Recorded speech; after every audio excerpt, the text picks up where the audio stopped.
Hello friends. एक बार फिर से मैं सिद्धार्थ एक नई कहानी के साथ कथानम पर आपका स्वागत करता हूँ। यह कहानी तब की है जब मैं फ्रीलांस काम करता था।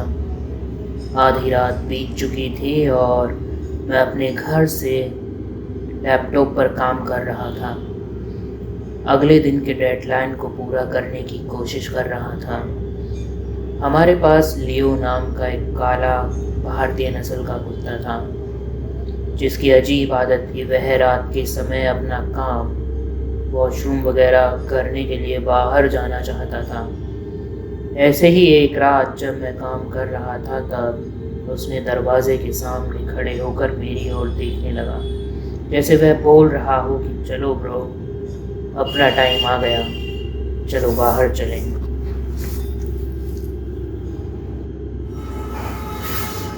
मेरे थके हुए दिमाग को कुछ ताज़ी हवा की ज़रूरत थी और मेरी अकड़ी पीठ को अच्छी तरह से चलने की ज़रूरत थी। इसलिए मैंने उसका पट्टा उठाया और निकल पड़ा। लियो को हाल ही में अपना काम करने के लिए अपना नया पसंदीदा जगह मिली थी, जो बहुत ही अजीब जगह पर थी। वहाँ जाने के लिए मेरी बिल्डिंग से बाईं ओर चलना था, 2 और इमारतों को पार करना था और फिर मुख्य सड़क से बाईं ओर जाना था, जो कि एक ऐसे रास्ते की तरफ ले जाता था जो 20-25 मीटर आगे जाता था और अचानक समाप्त हो जाता था। रास्ते को दोनों किनारों पर जंगली झाड़ियों से भरा हुआ मैदान था और वह जगह मूल रूप से एक ऐसे स्थान जहां लोग अपना कबाड़ फेंकते थे। वहाँ कुछ पुरानी कारें थीं जिनके अंदर झाड़ियाँ उग चुकी थीं और उनकी डालियाँ टूटी खिड़कियों से झांक रही थीं। इस रास्ते के ख़त्म होने ही पर एक घना जंगल था, जिसमें शायद ही कोई जाता होगा। लेकिन इस रास्ते के समाप्त होने से पहले इसके बाईं ओर एक पुराना शीन हालत में एक मंजिला ढांचा खड़ा था, जिसके पीछे एक विशाल सूखा पीपल का पेड़ था, जो कि अंधेरे में इसके ऊपर एक होठ वाले कोबरे की तरह खड़ा था। पहले यह एक पुराना सरकारी कार्यालय हुआ करता था, लेकिन किसी कारणवश इसे खाली कर दिया गया।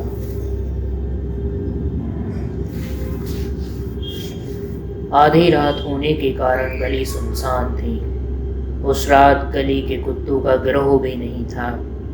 सड़क पर बहुत दूरी पर लैंप पोस्ट था, जिससे बस उसी जगह पीली पीली रोशनी होती थी, जिससे सड़क पर कहीं कहीं रोशनी थी। जैसे ही मैं लेफ्ट को इस रास्ते में आया, लियो मुझे तेजी से खींचने लगा।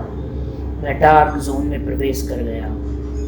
मेरा क्षेत्र होने के नाते अंधेरा मुझे इतना परेशान करने वाला नहीं था और स्वभाव से भी मैं अंधेरे में शांत ही रहता हूँ। मुझे वैसे डर या घबराहट नहीं होती, लेकिन मैं आसपास को लेकर थोड़ा जागरूक था। कहीं कोई सांप या जानवर जंगल से इधर तो नहीं आ रहा होगा। लियो अपने स्थान पर पहुँच गया था और हल्के जंगली घास में घूम घूम कर हर तरह की गंध का पता लगाने की कोशिश कर रहा था। वह सब कुछ कर रहा था, लेकिन वह जो करने आया था बस उसे ही नहीं कर रहा था, और यह देखकर मुझे बहुत इरिटेशन हो रही थी। मैं हाथ में एक लंबे पट्टे के लिए हुए उठ गया था और अपने स्वयं के विचारों में खो गया था। मैं यही सोच रहा था कि जब मैं वापस पहुंचूं तो अपने काम को कैसे अंजाम दूं। मैंने उस शांति से अपना काम करने के लिए छोड़ दिया। कुछ मिनट बीते होंगे और हम अभी भी उसी स्थान पर थे, और अचानक लियो को कुछ ऐसा लगा जिससे वह वास्तव में सतर्क हो गया, और वह हल्के गुर्राहट के साथ पुराने शीन हालत में पड़े ढांचे की तरफ देखना शुरू कर दिया। न जाने इतने अंधेरे में वह क्या देख रहा होगा। मैंने पूछ लिया, लियो वह क्या है? और उसने बस एक थोड़ा तेज घुर्राह का जवाब दिया। अपने दाहिने पैर को एक जगह पर जमाए हुए, आंखें और कान को सीधे केंद्रित किए हुए वह उधर ही देखे जा रहा था। फिर वह कुछ कदम पीछे हटा। मुझे ऐसा लगा कि उसने आस-पास किसी जानवर को महसूस किया होगा, इसलिए मैंने धीरे से पट्टा हिलाया ताकि मैं उसका ध्यान भटका सकूं और अपने काम करने के लिए मैं घर वापस जा सकूं। लेकिन लियो हिला ही नहीं। वह इमारत को देखते हुए बस वहीं जमा सा हो गया। सहज रूप से मैं वहीं उसके बगल में बैठ गया और उसकी आंखों के समांतर अपनी आंखों को लाकर वहीं देखने लगा जहां लियो देख रहा था। जैसे जैसे मैंने ध्यान केंद्रित किया और अपनी आंखों के सामने के अंधेरे में समायोजित करने की कोशिश की, चीज़ें थोड़ी साफ दिखने लगी। अंधेरा था, लेकिन जैसे जैसे मेरी आंखें अधिक से अधिक समायोजित होती गईं, मैं आसानी से सामने की संरचना को समझ सकता था, जो लगभग 30 फीट की थी। सामने की सीढ़ियाँ की 4 स्टेप्स जो लगभग 15 से 20 फीट चौड़े खुले गलियारे की ओर ले जा जाती थी, और मैं जानता था कि यह गलियारा दोनों तरफ बने और 2 दरवाजों की ओर ले जाता है। शीर्ष पर सीढ़ियों के किनारे 2 खंभे और फिर एक बहुत ही नीची दीवार जो दोनों ओर के 2 दरवाजों तक फैली हुई थी। पहले कुछ क्षणों में मैंने कुछ भी गलत नहीं देखा, लेकिन फिर मैंने गलियारे से कुछ हिलता हुआ देखा। एक अंधेरे छायादार आकृति धीमी गति से आराम आराम से चल रही थी। वह छायादार आकृति मुझे स्त्री की लग रही थी, और ऐसा लग रहा था कि उसके बाल लंबे थे और खुले हुए थे। मुझे पूरा यकीन था कि उस जीर्ण ढांचे में कोई आता जाता नहीं था और ना ही वहाँ कोई रहता था, लेकिन ऐसा लग रहा था मानो कि अब वहाँ कोई रह रहा था। मैं और लियो दोनों अब तक इस चलती फिरती छाया पर स्थिर हो चुके थे। मेरा दिमाग यह विश्वास करना चाहता था कि यह एक वास्तविक मांस और हड्डियों वाला व्यक्ति था, लेकिन मैंने कभी अपने कुत्ते को इस तरह व्यवहार करते नहीं देखा था। परछाई गलियारे में ऊपर नीचे हो रही थी, लेकिन जो अजीब लग रहा था वह यह था कि उसके चाल मानव चाल की तरह नहीं, बल्कि एक ऐसा लग रहा था कि वह एक ग्लाइडिंग मूवमेंट था, मानो एक पल यहाँ तो दूसरे पल वहाँ। मैंने अपनी आंखों को फिर से एडजस्ट किया और जो मैं देख रहा था और उसे अधिक समझने की कोशिश कर रहा था। लियो अब और अधिक आक्रामक रूप में था, अपने पिछले पैरों को जमीन पर जोर जोर से ब्रश कर रहा था, लेकिन अब उसका धीरे गुर्राना भी बंद हो गया था। फिर कुछ ही सेकंड में वह छाया गायब हो गई। जब वह सामने के 2 खंभों को पार कर रही थी और अगले ही क्षण मैं भी वहां फिर से बाएं ओर से दाएं चला गया, तब ऐसा लगा जैसे उसकी निगाहें हमारी ओर हो गई हों, और अगले ही पल उस छाया का आकार बिखरने लगा।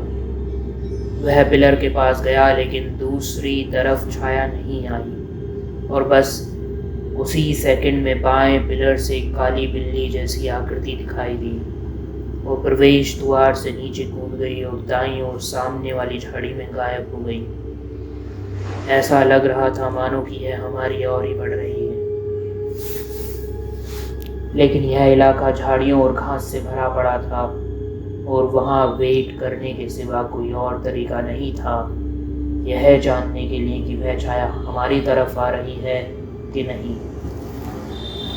इस सिचुएशंस तक मैं कुछ जिज्ञासु मोड पे था, लेकिन अब एक अंदर से कपकपी सी होने लगी थी और मेरा माइंड इस जगह से हटने के लिए चिल्ला रहा था।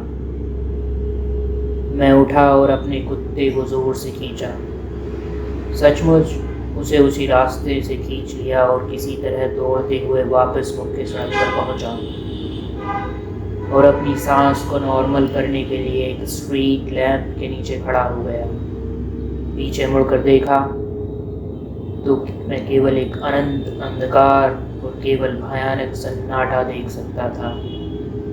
मैं फिर से पीछे मुड़कर नहीं देखते हुए घर वापस आ गया। इससे पहले कुछ भी अप्रिय नहीं हुआ था। मेरे दिमाग यह पता लगाने की कोशिश कर रहा था कि मेरी आंखों ने अभी अभी क्या देखा था। अगले ही सुबह मैं वहाँ गया।